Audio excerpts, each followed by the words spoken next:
Welcome to BSc institute. हम लोगों ने कल के सेशन में किसके बारे में पढ़ा था? हमारे पंच महायज्ञों के बारे में हम लोगों ने पहला सेशन कंप्लीट किया। उस सेशन में हमने किस चीज़ के बारे में पढ़ा कि पहली चीज़ की पंच महायज्ञ होते क्यों है। ठीक है, पंच महायज्ञ का मतलब देखा था और ये चीज़ भी बताई थी कि यज्ञ का मतलब हवन होम करना नहीं होता।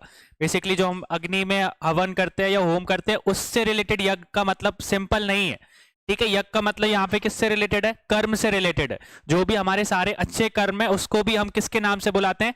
यज्ञ के हिसाब से। जो कर्म कर रहे हैं उनको भी हम क्या बोलते हैं? यज्ञ बोलते हैं। ठीक है, ये चीज याद रखना। तो हमारे 5 ऐसे कौन से कर्म होने चाहिए, या बोल सकते हैं कि जो चीज हम लोगों ने पहले के सेशंस में पढ़ी है। क्या पढ़ा है? पुरुषार्थ के बारे में पढ़ा है। ठीक है, पुरुषार्थ के बाद हम लोगों ने किसके बारे में पढ़ा था? ऋण संस्कार के बारे में पढ़ा था। तो ऋण संस्कार में जो हमारे ऊपर ऋण है उनको चुकाने के लिए कुछ सॉल्यूशन दे के रखे थे ना, कुछ उपाय दे के रखे थे। तो वही उपाय क्या है? ये यज्ञ की फॉर्म में है। ठीक है, जैसे हमने ऋषि ऋण के बारे में पढ़ा था तो ऋषि ऋण में क्या बताया गया था कि शास्त्रों को पढ़ना है।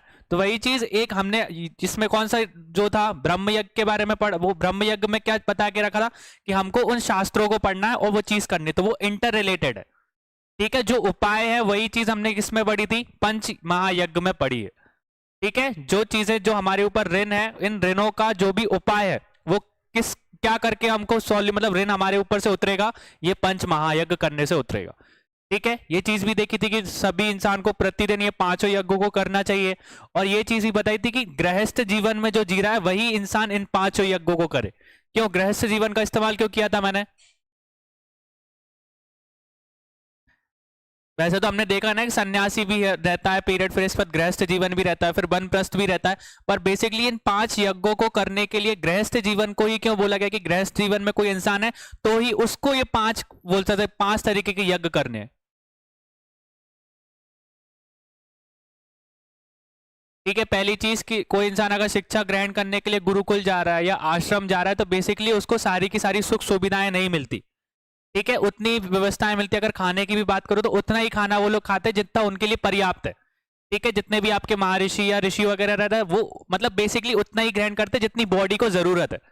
ठीक है, हमारे जैसे नहीं है। हम लोग को तो सुबह सुबह बोल सकते हो कि सुबह नाश्ता भी चाहिए, फिर इसके बाद हम लोग थोड़ा बीच में भी खा लेते हैं, फिर इसके बाद ब्रेकफास्ट भी चल रहा है, फिर इसके बाद डिनर भी हो जाता है, बीच में स्नैक्स भी चल रहे हैं। तो ये चीज हम लोग क्या कर रहे हैं? बेसिकली हर सुख सुविधाओं को फॉलो कर रहे हैं।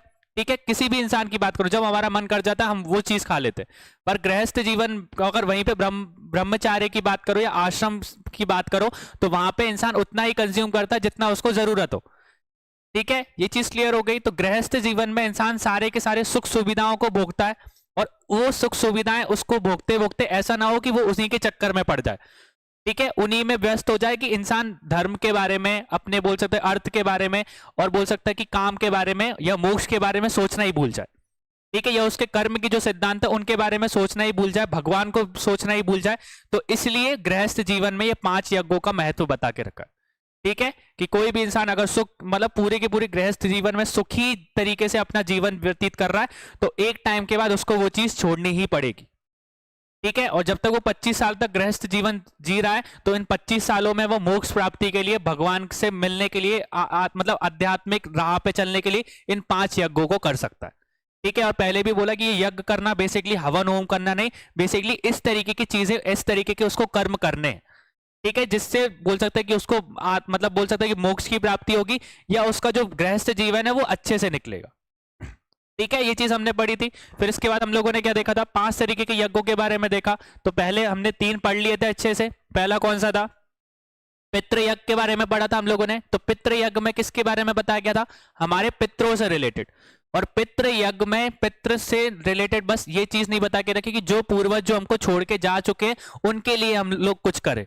पर बेसिकली मेन चीज किसके ऊपर फोकस करी थी कि जो छोड़ के जा चुके उनके ऊपर भी, और जो हमारे साथ में है, जो बड़े बूढ़े हमारे साथ में हैं, उनका आदर करके, उनकी सेवा करके हम इस पितृ यज्ञ को क्या कर सकते हैं? कंप्लीट कर सकते हैं। तो पितृ यज्ञ के अंदर वही पूर्वज जो हमको छोड़ के जा सके हैं उनकी सेवा करना नहीं, बेसिकली जो हमारे आसपास में लोग हैं उनकी सेवा करना भी बताया गया। ठीक है, तो 2 शब्द का इस्तेमाल किया था मैंने, एक तर्पण था और दूसरा क्या था? श्राद्ध। तर्पण मतलब कि बेसिकली उनको तृप्त करना, उनको सुखी करना। कैसे सुखी करोगे? बेसिकली उनको याद करके। ठीक है, कैसे याद करके कि अगर बेसिकली मैंने बताया था कि बता के रखा है कि बहुत से महाराज बोलते हैं कि जब हम बोल सकते हैं शिवलिंग पे जब जल चढ़ाते तो साथ में अगर उनका याद भी कर लोगे तो कोई दिक्कत नहीं हो जाएगी। ठीक है, तो बेसिकली अगर वहां से किसी दुनिया से वो आपको देख रहे होंगे तो वो वो खुश हो जाएंगे या तृप्त हो जाएंगे कि हाँ मेरा पोता या बोल सकते मेरा बेटा मेरे को याद करता है। तो वो चीज को क्या बोल के रखा है, तृप्ति, मतलब तृप्ति बता के रखा है या तृप्त बोला गया है। ठीक है, तर्पण बोला गया है। फिर वहीं पे अगर मैं श्राद्ध की बात करूं तो श्राद्ध का मतलब क्या है, श्रद्धा। कैसी श्रद्धा, हमारे अंदर आधार मतलब आदर की और बोल सकते सेवा की एक तरीके की श्रद्धा, जो कि हमारे आसपास में जो बड़े हैं हम उनकी सेवा कर सके, हम उनका आदर कर सके। ठीक है, यही सारी चीजें किसमें समझाई गई हैं, पितृयज्ञ में समझाई गई हैं। ठीक है, तो दोनों चीजें हमको याद रखनी है कि बेसिकली पितृयज्ञ में दोनों चीजें हैं, जो बड़े बूढ़े मतलब बड़े बूढ़े जो हमको छोड़ के जा चुके हैं, जो हमारे एंसेस्टर्स है, जो हमारे वंशाली है, वो जो हमको छोड़ के जा चुके हैं उनको भी हमको याद करना है, और साथ में जो हमारे आसपास में दादा दादी या मम्मी पापा उनकी सेवा भी करनी। ठीक है, इसी अगर ये सारी चीजें आप कर लोगे तो आपका कौन सा ऋण दूर हो जाएगा, पितृ ऋण दूर हो जाएगा। और पितृ ऋण का सॉल्यूशन किसमें देके रखा है, पितृयज्ञ से आपको उसका सॉल्यूशन मिल जाएगा। क्लियर हो गया, तो रिलेवेंट करके चीज याद रखना। अब वहीं पे नेक्स्ट हमने किसके बारे में पढ़ा था, ब्रह्म यज्ञ के बारे में पढ़ा था। ब्रह्म यज्ञ को करने से कौन सा ऋण दूर होता है, ऋषि ऋण हमने पढ़ा था। तो देव ऋण, क्या देव यज्ञ में क्या बता के रखा है कि हमारे जो भी शास्त्र है, जो भी हमारे धर्म शास्त्र है, उनको क्या करना है, हमको पढ़ना है। ठीक, पढ़ने के बाद हमको समझना है, और समझने के बाद क्या करना है, लोगों को बताना है वही चीज। यही इसी यज्ञ को क्या बोला गया है, ब्रह्म यज्ञ बोला गया है। ठीक है, ये चीज क्लियर हो गई। कैसे कर सकते हो, अगर कोई इंसान पढ़ा लिखा नहीं है, वेदों को नहीं पढ़ सकता, तो संध्या वादन का मैंने मतलब बताया था, वेद पाठों का मतलब बताया था। तो संध्या वादन में क्या होता है, बेसिकली आरती के बाद में रामायण पढ़ी जाती है, या बोल सकते हो भगवत गीता पढ़ी जाती है बहुत से मंदिरों में। तो आप वहां जाके क्या कर सकते हो, बैठ सकते हो। ठीक है, गांव में बेसिकली ये मतलब प्रथा चलती है, आज के टाइम भी आप देखोगे तो ये चलता है। कैसे चलता है कि बेसिकली वहां पे संध्या वादन मतलब एक मंदिर होता है, उस मंदिर में जाके सभी जो गांव के लोग हैं अपने काम से फ्री हो जाते हैं 6-7 बजे के बाद, क्योंकि खेती तो करते नहीं है वो लोग, 6-7 बजे के बाद तो कुछ नहीं होता ना, क्योंकि अंधेरे में तो वो कुछ काम करेंगे नहीं। तो बेसिकली वो क्या करते हैं, फिर संध्या के टाइम पे सारे के सारे लोग मंदिर में इकट्ठे हो जाते हैं।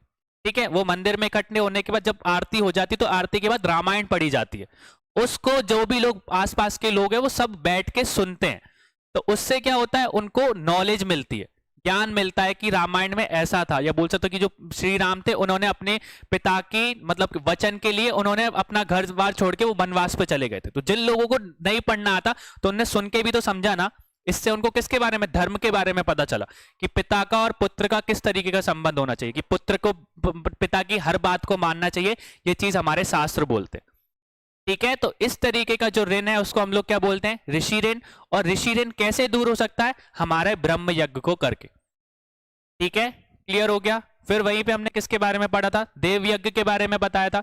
तो बेसिकली ये एक लौता ऐसा यज्ञ है जिसमें हमको किसके बारे में बताया गया है, हवन और होम के बारे में बताया गया है। अग्निहोत्र जो यज्ञ है, बेसिकली इसमें ये चीज बता के रखिए कि हम लोग क्या करेंगे, हवन और होम में जिस देवता की हम लोग पूजा कर रहे हैं, ज्यादातर अगर कोई भी अगर हम हवन कर रहे हैं तो बेसिकली सभी देवताओं को हम आवाहन करते हैं उस मतलब हवन के लिए। देखा है ना, कभी बड़े बड़े जो हवन होते हैं तो बेसिकली स्टार्ट आप गणेश जी से करोगे उनकी पूजा के साथ, पर उस हवन में जितने भी मंत्र होंगे ना वो सारे के सारे मंत्र सभी देवताओं को अर्पित रहते हैं। ठीक है, तो ये इकलौता ऐसा यज्ञ है जिसमें किसके बारे में बता के रखा है, हवन होम के बारे में, कि जिसमें आपको एक्चुअली अग्नि जलाकर हवन करना है या होम करना है। ठीक है, उस होम के टाइम पे आपको किसका उच्चारण करना है, मंत्रों का उच्चारण करना है। और किन मंत्रों को करना है, जिन देवता की आप पूजा कर रहे हो, या बेसिकली अगर बड़ा यज्ञ है तो बेसिकली हर देवता का मंत्र उसमें इस्तेमाल होता है। ठीक है, तो इससे क्या होता है कि बेसिकली जिन देवताओं की चीजें या प्रकृति में जो चीजें हैं जिन देवताओं के कारण हम इस्तेमाल कर रहे हैं उनको उसका क्या कर रहे हैं, धन्यवाद कर रहे हैं। ठीक है, तो सूर्य देव है, बेसिकली हमको सूर्य की किरण देते हैं। अग्निदेव है, ठीक है, अग्नि सबसे ज्यादा इंपॉर्टेंट यही बताया गया है, क्योंकि मैंने बताया था कि अगर आप होम हवन हवन करने के लिए बैठ रहे हो तो हवन का मेन चीज क्या होती है, अग्नि होती है। अग्नि में ही अब आप होम लगाओगे ना, हवन कब हो पाएगा, जब अग्नि आपके पास होगी। तो आप उसमें अर्पित करते हो, घी चढ़ाते हैं हम लोग, बहुत सारे बोल सकते हैं कि शक्कर चढ़ाया जाती है, बहुत सारी लोवान वगैरह चढ़ाया जाता है। तो वो चीज किस में आती है, अग्नि के कारण नहीं आती है। तो अग्नि इसलिए देव यज्ञ में सबसे ज्यादा इंपॉर्टेंट देव बताए गए, क्योंकि बिना अग्नि के हवन हो ही नहीं सकता। ठीक है, ये एक लौता ऐसा यज्ञ है जिसमें किसकी बात की गई है, अग्निहोत्र यज्ञ की बात करी गई है, मतलब कि अग्नि में डायरेक्टली हवन और होम की बात की गई है। ठीक है, फिर इसके बाद हमारा नेक्स्ट कौन सा आता है, वली वेश देव यज्ञ। ठीक है, यह बोल सकते हैं कि हमारा वली वेश देव यज्ञ के बारे में क्या बता के रखा है कि इसमें आप देखो, ये सब क्लियर है।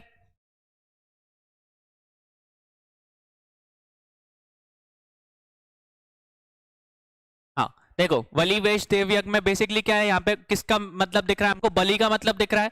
बलि का मतलब क्या होता है, बेसिकली सेक्रीफाइस करना। ठीक है, पर यहाँ पे बलि का मतलब सेक्रीफाइस करना नहीं है। ठीक है, बलि का मतलब यहाँ पे क्या बता के रखा है, जो खाद्य पदार्थ है ना उनकी क्या देना, आहुति देना। ठीक है, खाद्य पदार्थ की क्या देना, ये चीज क्लियर हो गई, समझ में आ गया।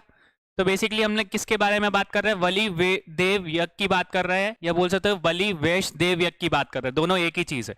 बलि वैश देव की बात कर रहे हैं तो बलि का इस्तेमाल हो रहा है, तो बलि का इस्तेमाल सेक्रीफाइस करना नहीं है, किसी की हत्या करना या पशु को मतलब हत्या करना नहीं है। यहाँ पे बलि का इस्तेमाल किसके लिए किया गया है, खाद्य पदार्थ के लिए करके रखा है कि खाद्य पदार्थ की क्या देना, आहुति देना। तो मैंने बताया था सबसे पहली चीज कि वो वैश्य देव यज्ञ में दो तरीके के यज्ञ के बारे में हम लोगों ने देखा है, और वो दोनों चीजें हमको हमारे घर में देखने को मिलती है। ठीक है, पहली चीज कि हम लोग देखते हैं कि सबसे पहले कि जब भी खाना बनाया जाता है तो हमारी मम्मी जब भी खाना बनाती है बेसिकली, तो उसमें जब रोटी बनाई जाती है तो बेसिकली सबसे पहले जो बेसिकली बताया रखा है कि अगर पूड़ी बनाई जाती है तो छोटी सी पूड़ी बनाती है, कभी मम्मी आपने देखा होगा, सबसे छोटी पूड़ी जो बनाती है वो किसको दे देती है, वहीं चोली चौके पे रख देती है। ठीक है, जो हमारा गैस होता है वहीं पे उसको रख देती है, मतलब कि पहली जो चीज है वो किसको मतलब अर्पित कर दी हमने, उस चूल्हे को या मतलब चौके को जो हमने उसको अर्पित कर दी।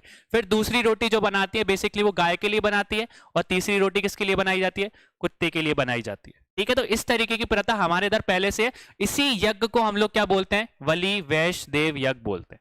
ठीक है, किसकी आहुति देना, हमारे खाद्य पदार्थ की आहुति देना। ठीक है, तो पहली चीज में क्या बता के रखा है कि इस यज्ञ में दो भाग है। पहला, घर में पके खाने के खेत या मित्र युक्त कुछ अंश को गृह अग्नि में आहुति करना। ठीक है, वह आहुति भाग पुण्य वैष्णदेव या प्राकृतिक शक्तियों के लिए होता है। ठीक है, तो जिस अग्नि से हम लोग खाना बना रहे हैं उसी को हम लोग क्या करते हैं, हमारा पहला निवाला क्या कर देते हैं, अर्पित कर देते हैं। ठीक है, ये किस में बता के रखा है, बलि वैष्णदेव के पहले भाग में।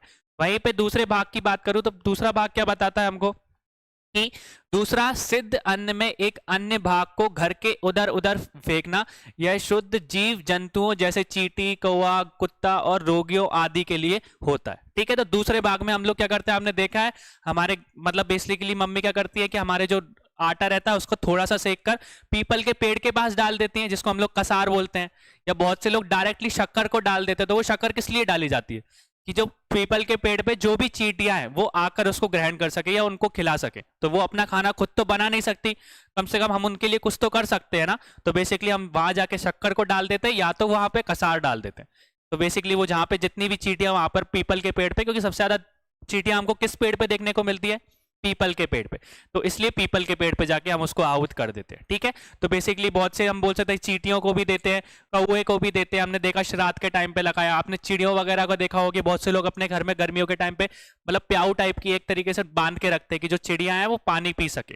ठीक है, तो ये तरीके की चीजें हैं। फिर साथ में हम लोगों ने देखा मछलियों के साथ भी हम लोग मतलब कभी जाते हैं तालाब वगैरह में तो हम लोग क्या करते हैं, आटे वगैरह को लेके जाते हैं। ठीक है, कि मछलियों को भी खाना खिलाना हमारे लिए क्या बता के रखा है, शास्त्रों में अच्छा बता के रखा है। तो वही किसका भाग है, बलि वैश्य देव यज्ञ का भाग है। ठीक है, अब इस यज्ञ को करने से हमारा कौन सा ऋण दूर होता है,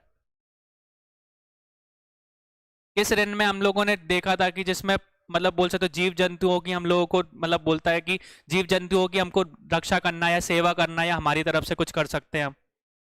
ठीक है, तो भूत ऋण के बारे में मतलब भूत ऋण जो है वो किससे दूर होता है, सबसे पहली चीज की पेड़ पौधों को मतलब हम हेल्प कर सकते हैं उनकी, और जो छोटे छोटे जीव जंतु हैं उनको भी मदद कर सकते हैं। उसको करने से हमारा कौन सा ऋण दूर होता है, भूत ऋण। इसलिए इसी ऋण को हम लोग या इसी यज्ञ को हम लोग किस नाम से बुलाते हैं, भूत यज्ञ के नाम से भी बुलाते हैं। ठीक है, ये चीज याद रखना, कनेक्टेड ही है, अलग अलग नहीं है। ठीक है, बलि वैश्य देव यज्ञ में हम लोगों ने देखा कि पहली चीज की पहले भाग में हम लोग अग्नि को अपना सबसे पहला जो निवाला रहता है वो अर्पण करते हैं, अर्पित करते हैं। फिर दूसरे भाग में हम लोग जो जीव जंतु हमारे पास में छोटे छोटे उनके लिए कुछ ना कुछ खाने के लिए निकाल देते हैं। ठीक है, गाय के लिए हम लोग रोज रोटी निकालते ही है, पर छोटी छोटी जो चिंटियां वगैरह है या बोल सकते हैं मछली वगैरह है उनके लिए भी हम लोग देखते हैं कि हमारे शास्त्रों में हमको खाना खिलाना बताया गया। ठीक है, तो यही बलि वैश्य देव यज्ञ का क्या है, दूसरा भाग है।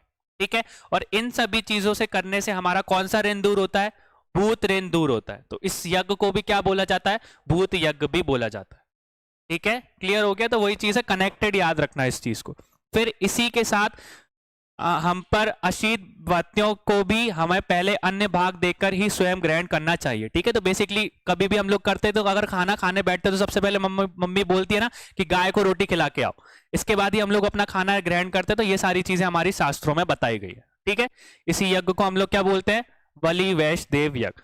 फिर यहाँ पे क्या बोल के रखा है, सही दृष्टि से देखे तो ये कौन सा ऋण से मुक्ति करता है, हमको भूत ऋण से मुक्त करता है। इसे हीनतर प्राणी भी हम पर उपकार करते हैं, इसलिए हमें भी उनका उपकार करना चाहिए, यही यज्ञ का आशय है। ठीक है, तो जो बेसिकली बोलते गाय हमको दूध देती है हमारे आसपास में बेसिकली, तो उसको हम लोगों को खाना खिलाना चाहिए। ठीक है, बेसिकली अगर आप देखोगे तो कुत्ते को खाना खिलाना, क्योंकि वो प्रोटेक्ट करता है हमारे एरिया को। ठीक है, तो इधर का अगर मोहल्ले का है तो बेसिकली किसी और जगह को, मतलब कुत्ते को यहाँ पे आने नहीं देता, या कोई आ रहा है तो बेसिकली उसको भगा देता है हमारे मोहल्ले से। हमारे अपने इधर के कुत्ते तो बहुत अच्छे हैं भैया, इंदौर में जाओगे ना तो वो मोहल्ले के अंदर अगर आप कॉलोनी में घुस गए ना तो अंदर जाने ही नहीं देते, वो इतने ज्यादा एग्रेसिव है। बेसिकली वो मोहल्ले के ही कुत्ते बहुत ज्यादा एग्रेसिव। अपने इधर तो फिर भी नॉर्मल ही है, अपने इधर के तो कुछ नहीं करते, पर इंदौर में बहुत ज्यादा केसेस देखे। जब मैं इंदौर में रहता था तो भैया वो मोहल्ले के अंदर जाने ही नहीं देते थे किसी को, इतने ज्यादा तेज रहते हैं वहां पे।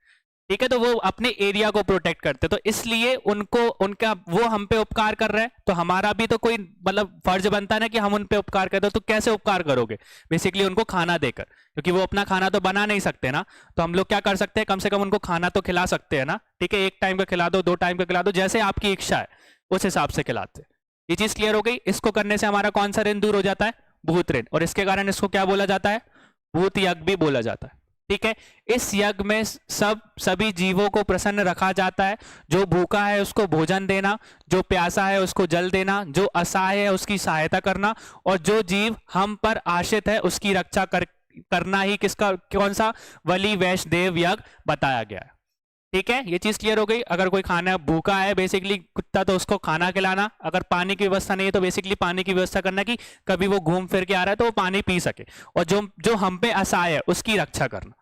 ठीक है, ये सारी की सारी चीजें में के अंदर किस यज्ञ के अंदर आती हैं, बलि वैश्य देव यज्ञ के अंदर आती है। क्लियर हो गया, ये चीज क्लियर है। अभी तक हम लोगों ने जितने भी ऋण के बारे में पढ़ा और ऋण से संबंधित सारे यज्ञों के बारे में पढ़ा। ठीक है, फिर इसके बाद क्या बोल के रखा है, जब सब जीव प्रसन्न रहेंगे तो प्रकृति भी कैसी रहेगी, शांत रहेगी, और उसे उसी प्रकार का प्रकोप नहीं होगा और उस जगह शांति बनी रहेगी। ठीक है, तो बेसिकली बताया था कि अगर मान के चलो कि हमारे आसपास का कोई जीव जंतु अगर वो भूखा है, जैसे कि कुत्ते को अगर खाना नहीं मिला तो बेसिकली वो अशांत रहेगा, चिल्लाएगा। ठीक है, और अगर वो चिल्लाएगा तो शांति रहेगी क्या हमारे एरिया में, नहीं रहेगी। तो बेसिकली उसी तरीके से बताया गया कि अगर हम इस तरीके की चीजें करेंगे तो सृष्टि में क्या बनी रहेगी, शांति बनी रहेगी, और अगर शांति बनी रहेगी तो हमारे इधर का माहौल भी कैसा रहेगा, अच्छा रहेगा। ठीक है, बेसिकली क्या बोल के रखे, इसे भूत यज्ञ भी कहते हैं। पंच महाभूतों से ही मानव शरीर है। सभी प्राणियों या वृक्षों के प्रति करुणा और कर्तव्य समझना, उन्हें अन्न जल देना ही भूत यज्ञ या वैश्वदेव यज्ञ कहलाया गया। ठीक है, ये चीज क्लियर हुई। तो क्या बता के रखा, पंच महाभूतों से हमारी चीजें बनी है। ठीक है, और हमारा कर्तव्य है कि जो छोटे छोटे प्राणी हैं, जो वृक्ष हैं, उनकी हमको क्या करना है, रक्षा करना है, और हो सके तो अपने को अन्न और जल का क्या करना है, उनको दान करना है। ठीक है, तो पेड़ अगर आप लोग पौधे अगर घर पे लगाते हो तो बेसिकली क्या करते हो, उनको जल देते हो ना। ठीक है, उनका कर्तव्य, अगर आपने एक बार लगाया है तो आपका काम है कि उसको आपको पानी देना ही पड़ेगा। ठीक है, अगर उसमें कीड़े पड़ गए तो बेसिकली आपको उसको सही करना पड़ेगा, तो ये आपका कर्तव्य है। ठीक है, ये सारी की सारी चीजें जो हम लोग करते हैं वो किस में आती है, बलि वैश्य देव यज्ञ में आती है, या इसको कौन सा यज्ञ बोला जाता है, भूत यज्ञ भी बोला जाता है। ठीक है, तो दोनों चीज कनेक्टेड है, याद रखना। ऋण संस्कार अगर आपने अच्छे से पढ़ा है तो ये यज्ञ भी आपको समझ में आ जाएगा, क्योंकि ऋण संस्कार में जो उपाय दे के रखे उन्हीं उपाय को हमने क्या बोला है, पंच महायज्ञ बोल के रखा है। ठीक है, कुछ अलग नहीं पढ़ रहे हम लोग। नेक्स्ट चीज, अर्थात जो कुछ भी भोजन कक्ष में भोजनार्थ सिद्ध हो उसका कुछ अंश इसी अग्नि में होम करके जिसे भोजन पकाया गया है, फिर कुछ अंश गाय, कुत्ते और कौवे को दे के इस वेद पुराण में कहते हैं। ठीक है, ये सारी की सारी चीजें हमको किस में देखने को मिलती हैं, हमारे वेदों में और पुराण में, क्योंकि ये पहले से चलती आ रही है। बेसिकली अगर आप अपनी मम्मी से पूछोगे कि ये क्यों करते हैं, तो वो बताएंगे कि हमको हमारे मतलब उनकी मम्मी ने बताया होगा, या पहले के अगर लोगों को बताओगे तो ये वेदों में लिखा हुआ है। ठीक है, तो यही चीज बताएंगे ना कि हमारे मतलब धर्म में हमारी संस्कृति इस तरीके से काम करती है कि पहली रोटी होम को लगाई जाती है, होम के लिए निकाली जाती है, फिर दूसरी गाय को खिलाई जाती है। तो ये हर जगह होता है, एक जगह नहीं कि आपको एक घर में देखने को मिलेगा, हमारे इधर सभी घरों में देखने को मिलता है। ठीक है, अब बेसिकली बड़ी बड़ी मेट्रो सिटीज में ये पॉसिबल नहीं है। क्यों नहीं है पॉसिबल? क्योंकि पहली चीज तो लाइफस्टाइल बहुत ज्यादा बिजी हो गई है। कोई इंसान है तो बेसिकली सुबह उठ के सबसे पहले ऑफिस जाता है, ऑफिस से आएगा तो बेसिकली उसको, मैंने बताया ना, गृहस्थ जीवन वो इतना बिजी हो गया है कि वो बाकी की चीजों को देखता ही नहीं है। वो खुद का ही खाना नहीं बना पा रहा, खुद की व्यवस्था नहीं कर पा रहा, दूसरे को क्या खिलाएगा? यही चीज होती है ना मेट्रो सिटीज में। और दूसरी चीज कि वहां पे गाय नहीं होती है, बेसिकली वहां से गायों को शिफ्ट कर दिया जाता है गौशाला में। बेसिकली आप इंदौर में भी जाओगे ना तो इंदौर में भी आपको एक गाय नहीं मिलेगी। जब मैं तिलक नगर में रहता था तो वहां पे इंदौर में भी मेरे को एक भी गाय नहीं दिखी थी। बेसिकली कुत्ते जरूर दिख जाएंगे, डॉग्स वगैरह मिल जाएंगे, पर गाय नहीं मिलती थी, क्योंकि वो बेसिकली बोलो कि एक्सीडेंट्स वगैरह होते हैं या वो कॉलोनी के वहां पे गंदगी करती है, तो इसलिए उनको कहाँ शिफ्ट कर दिया जाता है? गौशाला में शिफ्ट कर दिया जाता है। तो आज के हमारे कल्चर में ये चीज बची नहीं है। अगर आप उनको खाना खिलाना है तो बेसिकली आपको गौशाला में जाना ही पड़ेगा। वहां जाके आप दान कर सकते हो, वहां पे जाके उनको घास खिला सकते हो, या जो भी चीज आप घर से लेके जा रहे हो वो वहां जाके खिलाना पड़ेगा। घर पे आके गाय नहीं खाएगी। बेसिकली हम लोग देखते हैं हमारे मोहल्ले में तो हमको मिल जाती है, पर बड़ी सिटीज में, अगर टायर 2 सिटीज में या टायर 1 सिटीज में जाओगे ना तो ये परंपरा धीरे धीरे खत्म होती जा रही है। ठीक है, और बेसिकली अब आपको कुछ करना भी है उनके लिए तो आपको गौशाला में ही जाना पड़ेगा। ठीक है, तो ये हमारी संस्कृति में पहले से है। ये सारी की सारी चीजें हमारे घर में भी हमको रोज देखने को मिलती है। तो ये वाला यज्ञ कोई सा करो चाहे ना करो, ये वाला यज्ञ तो हमने देखा है कि हमारे घर में होता है। ठीक है, दोनों तरीके की चीजें होती है। रोज तो आप चिंटियों को खाना डालने नहीं जाते, पर कभी कभी बोलते हैं ना कि शनिवार के दिन चले जाओ, आज गुरुवार है तो आज के दिन डालाओ, बोलती होंगी आपकी मम्मी ये वगैरह। ठीक है, तो ये सारी की सारी चीजें किस में कवर हो गई हमारी? वली वैश्य देव यज्ञ में, या जिसको हम लोग भूत यज्ञ भी बोलते हैं। अब नेक्स्ट हमारा कौन सा है? अतिथि यज्ञ। अब अतिथि यज्ञ से क्या समझ में आ रहा है? अतिथि, ठीक है, तो अतिथि का भी बेसिकली वही चीज हम लोगों ने देखी थी कि हमारा कर्तव्य क्या है। जब कोई भी अतिथि हमारे घर में आ रहा है तो बेसिकली उसका क्या करना है? अच्छे से ध्यान रखना है, उसको भरपेट खाना खिलाना है। बताया था कि उसमें कि अगर कोई इंसान अगर मतलब भूखे पेट आपके घर से चला गया अतिथि, तो बेसिकली वो अपने पाप को भी आपको मतलब आपको दे के चला जाएगा। इस तरीके के हमारे शास्त्रों में बता के रखा है। तो सही तरीके से आदर करना, उनकी सेवा करना ही हमारे लिए अतिथि में बता के रखा है। अतिथि देवो भव हमारा एक तरीके से स्लोगन भी है। तो हर जो भी अतिथि हमारे इंडिया में आता है हमको सेम तरीके से उसको ट्रीट करते हैं। ठीक है, तो देखा है आप लोगों ने कि फॉरेनर्स बहुत ज्यादा अप्रिशिएट करते हैं हमारे कल्चर को। तो यही चीज हमको किस में पढ़नी है? अतिथि यज्ञ में पढ़नी है, पर इसका थोड़ा सा मतलब अलग है। ठीक है, वो वाले अतिथि की बात नहीं हो रही। अब यहाँ पे देखो, समझो, पहली चीज क्या बता के रखा है? घरों में अज्ञानता से जो विमर्शय बना रहता है, आपस में भेदभाव रहता है और परस्पर लड़ते झगड़ते रहते हैं, अतिथि यज्ञ से वह समाप्त हो सकता है। ठीक है, जहां पे लड़ाइयां ज्यादा होती है घरों में, बेसिकली बनती नहीं है, बेसिकली बहुत सारी समस्या रहती है, छोटी छोटी बातों पे लड़ाई हो जाती है, उस यज्ञ उसका निवारण किस यज्ञ में बता के रखा है? अतिथि यज्ञ में बता के रखा है। कैसे बता के रखा है? कैसे करोगे आप किसी अतिथि को घर पे बुलाओगे, उसको सेवा करोगे तो अपनी ये सारी की सारी समस्या दूर हो जाएंगी। फिर क्या करेंगे? यहाँ पे अतिथि का मतलब क्या बता के रखा है? जो हमारे जो ऋषि मुनि है या जो भी आचार्य है जिन्होंने हमको गुरुकुल में शिक्षा दी है, उनको अतिथि के रूप में बताया गया। कि जो भी बड़े बड़े, जैसे मान के चलो कोई भी सन्यासी अगर आपके घर पे आता है, आपने उसकी सेवा करी, ठीक है, उसको खाना खिलाया, तो खाना खिलाने के बाद वो क्या बताएंगे? आपको कुछ उपदेश देंगे, कुछ ना कुछ नई चीज बताएंगे जो कि आपके लिए क्या है? नई होगी। जैसे प्रेमानंद महाराज के बारे में बताया था, तो वो प्रवचन जब देते, मैंने बताया था कि लॉजिक उनका बहुत सही है समझाने का। बेसिकली सीधी बात करते हैं और जो आज के टाइम पे हम लोग फॉलो कर सकते हैं वैसी बातों के बताते हैं। ठीक है, बहुत सी बार उन्होंने आपने देखा होगा कि जो शिष्य वगैरह उनके द्वार मतलब जब उसमें जाते हैं तो बेसिकली उनसे क्वेश्चंस पूछते हैं कि बाबा मैं ऐसा कर रहा हूँ, मतलब मेरे को ऐसा फील हो रहा है, तो मैं सही कर रहा हूँ कि नहीं कर रहा हूँ।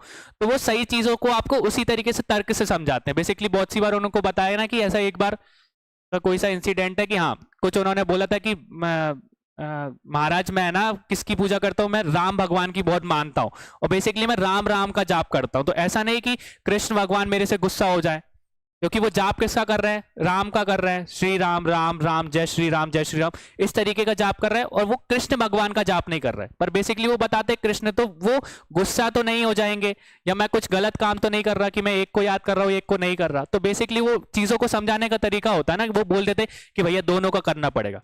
पर उन्होंने बहुत अच्छे से पोलाइटली और बहुत सोच समझ के आंसर दिया था। क्या बोला था कि आप राम का जाप कर रहे हो ना, तो राम में भी कितने शब्द है? 2 शब्द है, रा और माँ। राम, रा मतलब कि राधा, और माँ मतलब कि माधव। तो माधव मतलब कि हमारे कृष्ण। तो आप दोनों का एक साथ जाप कर रहे हो, तो इससे अच्छा और क्या होगा? तो इस तरीके की चीजें वो हमको उनसे देखने को मिलती है, उनसे सुनने को मिलती है, जिससे हमको समझ में आता है कि हाँ, हम कोई चीज गलत नहीं कर रहे।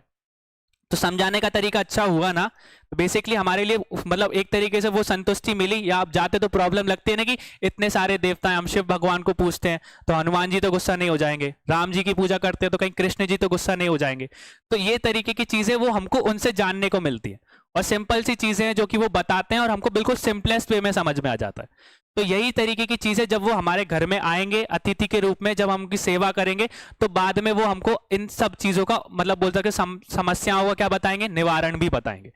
ठीक है, कि घर में समस्याएं क्यों हो रही हैं, और कुछ ऐसी चीज हमको सिखा के जाएंगे जिससे हमको समझ में आएगा कि हाँ, हम छोटी छोटी बातों पे क्यों लड़ रहे हैं, ये चीजें क्यों हो रही हैं। ठीक है, तो इसी चीज को किस यज्ञ में बता के रखा है? अतिथि यज्ञ में समझा के रखा है। क्लियर हो गया? समझ में आया? तो अतिथि का मतलब बेसिक अतिथि भी है, और साथ में मेन चीज किस पे फोकस करके रखा है? जो सन्यासी, जो ऋषि मुनि जब हमारे घर में आते, तो ऐसा बोला गया है कि जो भी ऋषि मुनि है, जो सन्यासी है, उनका हमारे घर पे आना आते रहना चाहिए, क्योंकि इस तरीके की चीजें हमको उनसे सीखने को मिलेंगी हर बार। इसलिए जिन्होंने हमको गुरुकुल में पढ़ाया, जो आचार्य हैं, वो जैसे हमारी शिक्षा पूरी हो गई तो जब गृहस्थ जीवन में आएंगे तो उनका हमारे घर पे आना रहना चाहिए, या हमको उनका न्योता देना चाहिए, उनको बोल सकते निमंत्रण देने जाते रहना चाहिए हर साल में, या बोल सकते तो हर महीने, कि बेसिकली वो हमारे घर पे आए, हमारी सेवा, एक तरीके से हम सेवा कर रहे हैं तो हमारे लिए पुण्य भी मिलेगा, और साथ में वो कुछ ना कुछ सिखा कर भी जाए, हमको कुछ बता कर की जाए कि जो हमारी घर में समस्याएं हैं वो उनका निवारण क्या है। ठीक है, कुछ उपदेश दे के जाए।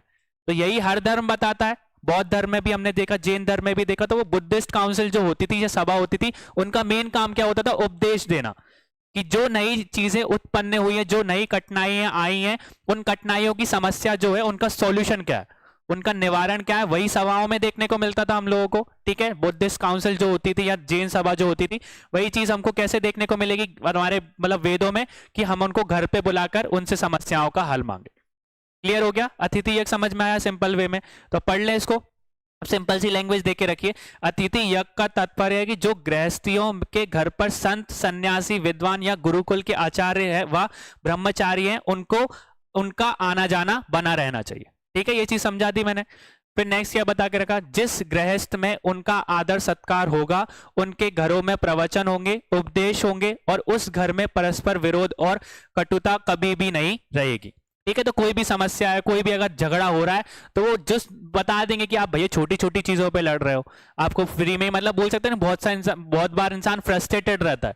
वो फ्रस्ट्रेशन कब निकलता है? बेसिकली उसको थोड़ा सा एक ट्रिगर पॉइंट मिल जाए, थोड़ी सी छोटी सी बात मिल जाए, वो इंसान लड़ने ही बैठ जाएगा। ठीक है, तो वो एग्रेशन या बोल सकते हैं उस चीज को आप मन को कैसे शांत रख सकते हो, तो वो क्या देंगे आपको? प्रवचन देंगे। ठीक है, जैसे हम लोग सुनते हैं ना बहुत सारे, मैं ज्यादातर प्रेमानंद महाराज जी के सुनता हूँ, इसलिए आपको उनका एग्जाम्पल बता देता हूँ। कभी कभी आता है तो बेसिकली उनके, तो बेसिकली क्या बता के रखा है कि वो जब प्रवचन देते हैं तो हमको कुछ ना कुछ अच्छी चीज सीखने को मिलती है ना। जैसे मेरे को अभी मैंने आपको एक एग्जाम्पल दिया, तो वो अच्छी चीज थी ना। या कोई इंसान अगर कंफ्यूज है कि भैया दोनों भगवानों को, अलग कोई पूछ रहा हूँ दूसरे भगवान को नहीं पूछ रहा, तो इससे आपको समझ में आ गया कि भैया दोनों एक ही है, अलग अलग नहीं है। ठीक है, तो वो कहीं ना कहीं आपको प्रवचन देंगे, उपदेश देंगे, तो इन सभी चीजों से आपकी जो भी समस्याएं घर की, वो क्या हो जाएंगी? दूर हो जाएंगी। ठीक है, तो ये क्या बोल के रखा है? इनका कारण यह है कि परस्पर विरोध और कटुता अज्ञान से ही उत्पन्न होते हैं। तो इंसान क्यों लड़ रहा है? क्योंकि वो कैसा है? अज्ञान है। कि मतलब बोल सकता है कि वो क्या कहता है? फ्रस्ट्रेटेड है, और फ्रस्ट्रेशन के कारण वो छोटी छोटी चीजों से क्या कर रहा है? चिढ़ रहा है, और चिढ़ने के कारण वो चीज झगड़ता है। ठीक है, तो ये चीज हमको देखने को मिलती है किसमें? हमारे घरों में। और इन सब चीजों की रीजन क्या होता है? अज्ञानता सबसे बड़ी रीजन होती है, कि आप छोटी छोटी चीजों को बेसिकली जो मैटर भी नहीं करती उनके ऊपर लड़ रहे हो, क्योंकि आप एक तरीके से फ्रस्ट्रेटेड हो या अज्ञान हो। ठीक है, फिर क्या बोल के रखा है? सन्यासियों और विद्वानों ने सद उपदेश जिस घर में होंगे, उस घर में अज्ञानता दूर हो जाएगी तथा परस्पर प्रेम और सहायता का वातावरण बना रहेगा।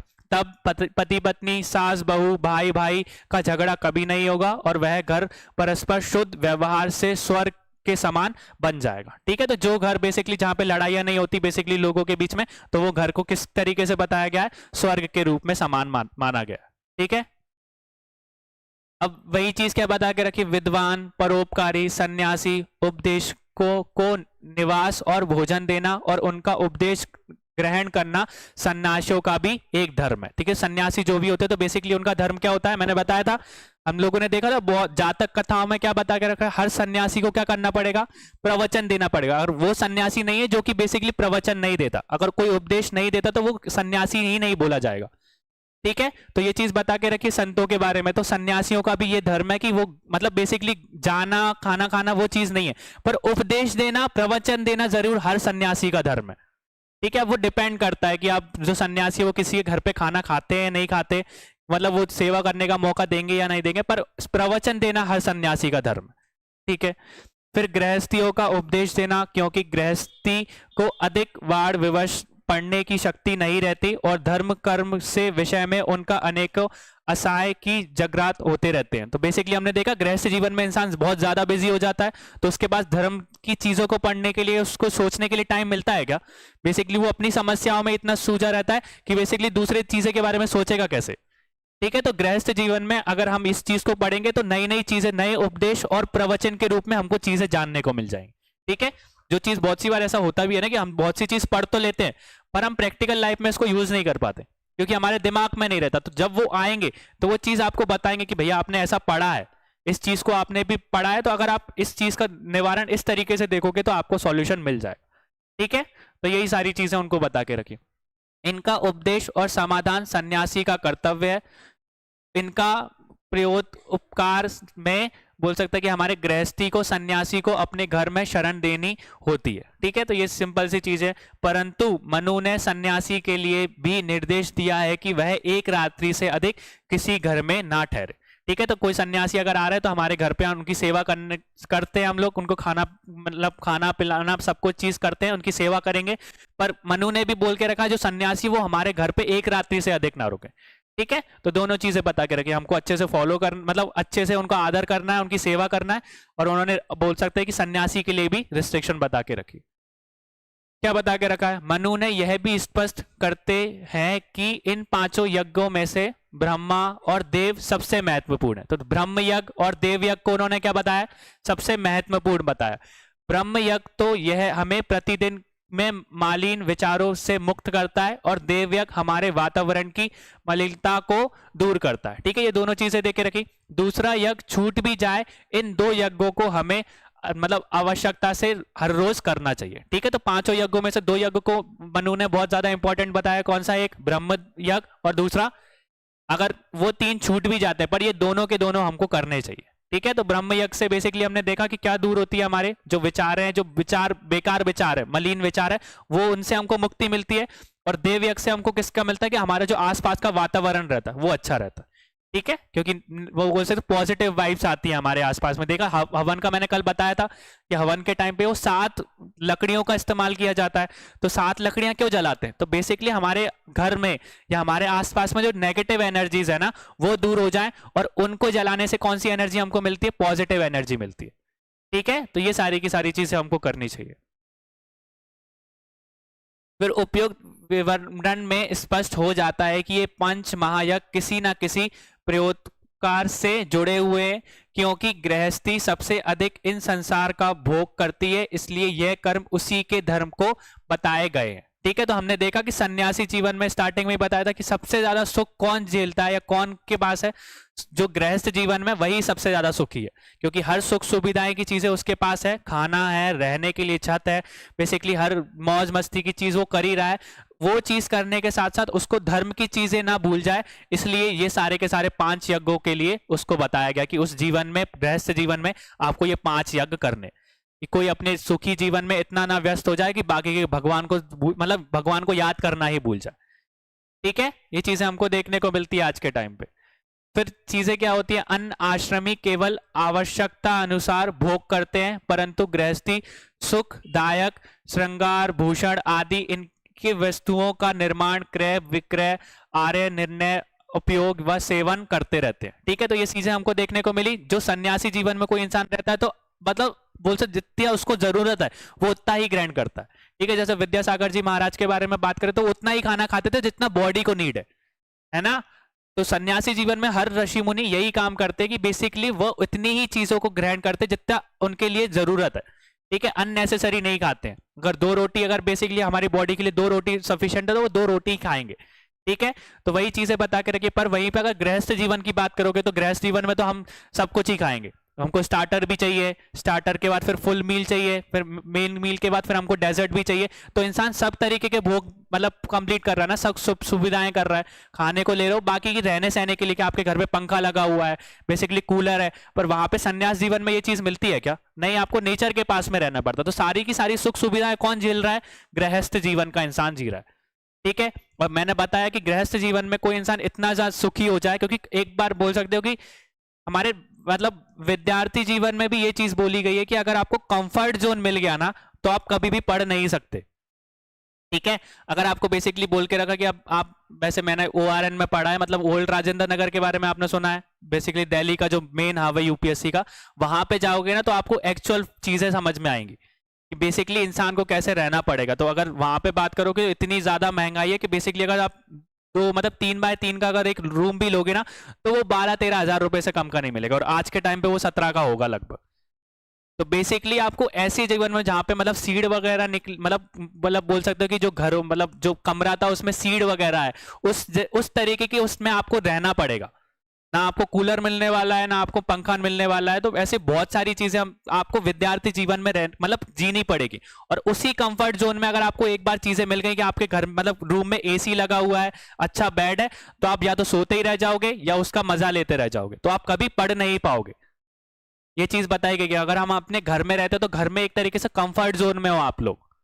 अगर आप बाहर जाके कभी पढ़ने की कोशिश करोगे या बाहर जाओगे ना अशोकनगर से, तो आपको एक्चुअल चीजें पता चलेंगी कंफर्ट जोन क्या होता है। क्योंकि बेसिकली अगर आपको घर से 10,000 रुपए मिल रहे हैं तो वो 10,000 रुपए में आपको सारी की सारी सुख सुविधाएं पूरी करनी है। बेसिकली आपको, अगर जो बेसिकली अमीर है उनके लिए वो ज्यादा फर्क नहीं पड़ता, पर हम लोग मिडिल क्लास के लोग हैं तो ये चीज हमारे लिए बहुत ज्यादा फर्क पड़ती है कि आप उसी 10,000 में कूलर कैसे लोगे, उसी 10,000 में आपको इलेक्ट्रिसिटी का बिल मिलना है, वहीं पे रेंट देना है, वहां पे खाना भी खाना है, बेसिकली बाकी की बुक्स का खर्चा भी निकालना है सबसे ज्यादा इंपॉर्टेंट। अगर बाहर जा रहे हो तो सबसे ज्यादा, आज के टाइम पे तो डिजिटल हो गया, पर उस टाइम पे बुक्स के लिए हमको खरीदना पड़ता था। ये चीज क्लियर हो गई। तो वो चीजें बता के रखिए कि कोई भी इंसान अगर अपने कंफर्ट जोन में है, और गृहस्थ जीवन में इंसान हर कोई अपने कंफर्ट जोन में रहता है, तो वो उससे निकलने की कोशिश भी नहीं करता है। और अगर वो उस जगह से निकलने की कोशिश नहीं करेगा तो वो कैसा रह जाएगा? मतलब अपने धर्म से, अपने संस्कृति से, आध्यात्मिकता से, अपने धर्म से दूर हो जाएगा। तो इसलिए गृहस्थ जीवन में ये 5 तरीके के यज्ञों के बारे में बताया गया है। ठीक है, कि कोई भी इंसान अपने कंफर्ट जोन में रहते रहते इन 5 यज्ञ को फॉलो करे। ठीक है, जिससे बोल सकते हैं कि वो भगवान के भी करीब रहेगा, और जितनी भी दुख उसको हो रहे हैं वो सारे के सारे दुखों का निवारण भी इन 5 यज्ञों में बता के रखा है। और ये 5 यज्ञ करने से हमारे ऋण भी चुकता होंगे, ऋण संस्कार में जो हमने ऋण पढ़े हैं वो भी पूरे हो जाएंगे, वो जो हमने जो पाप करे हैं या पुण्य करे हैं उनका एक जो सिद्धांत है वो भी कंप्लीट हो जाएगा, और जो पुरुषार्थ में जो चीजें दे के रखी वो भी हमारी प्रॉपर तरीके से चलती रहेगी। ठीक है, तो ये तीनों चीजें एक दूसरे से रिलेटेड है, याद रखना। पुरुषार्थ में जो हम लोगों ने 4 चीजें पढ़ी थी, हमारा सबसे पहले क्या आता है? धर्म, दूसरा ठीक है अर्थ, तीसरा काम, और मोक्ष। इन सब की मोक्ष की प्राप्ति कब होगी? वो जब तीनों चीजें सही से होंगी। जब तीनों चीजें कब सही होंगी? जब हमारे क्या होंगे, जितने भी ऋण है वो चुकता हो जाएंगे। और ऋण कब चुकता होंगे? जब हम ये 5 तरीके के यज्ञ को करेंगे। तो क्रोनोलॉजी समझ में आ रही है वो तीनों चीजों की रिलेटेड। तो यही चीजें हमको किस में बता के रखी है? इन यज्ञों में बता के रखी। गृहस्थ जीवन में इंसान इतना ज्यादा सुखी हो जाता है कि वो सुखी के चक्कर में वो धर्म के बारे में सोचना भूल जाता है, भगवान के बारे में सोचना भूल जाता है। इसलिए 5 यज्ञों के बारे में बता के रखा है। इस कारण से उपसर उनका प्रत्युपकार करने का भी सबसे अधिक भार रहता है कि इंसान को इसलिए उस टाइम पे क्या करना चाहिए? 5 यज्ञों को करना चाहिए। फिर क्या बोल रख रहा है? कुछ जनसंख्या के कारण, कुछ अत्याधिक उत्पादन के कारण, कुछ अत्याधिक वो स्पष्ट करने के कारण, कुछ अत्याधिक प्रदूषण के कारण प्रकृति का यह हिंसा वैसे रूप ले चुकी है। ठीक है, partially due to the population, partially due to aggressive production, partially due to aggressive waste, partially due to aggressive pollution, this violence of nature has taken a horrible form। ठीक है, तो हम चीजें तो डिस्ट्रॉय करते जा रहे हैं पर उसके बदले में कुछ नहीं कर रहे हैं। ठीक है, फॉरेस्ट वगैरह, तो फॉरेस्ट को हम लोग डिस्ट्रॉय करते जा रहे हैं, बड़े बड़े मॉल्स बनाने हैं, बड़ी बड़ी बिल्डिंग्स बनानी है, बिजनेस हाउस बनाने हैं, बिजनेस पार्क बनाने हैं, तो कहाँ बनते हैं? जगह पे बनते हैं ना। और वो जगह अगर मान के चलो फॉरेस्ट के पास में, बेसिकली चीजें भी वही चीज है कि फॉरेस्ट के को काट के आप लोग उसको बना रहे हो, तो वो डिस्ट्रॉय कर दिया ना आपने पूरा का पूरा नेचर को। अब आप उसकी जगह अगर कहीं जाके पेड़ नहीं लगा रहे तो उससे डिस्ट्रक्शन होगा कि नहीं होगा नेचर का? आप अपने हिसाब से नेचर को यूज तो करते जा रहे हो पर उसको बदले में कुछ नहीं दे रहे हो।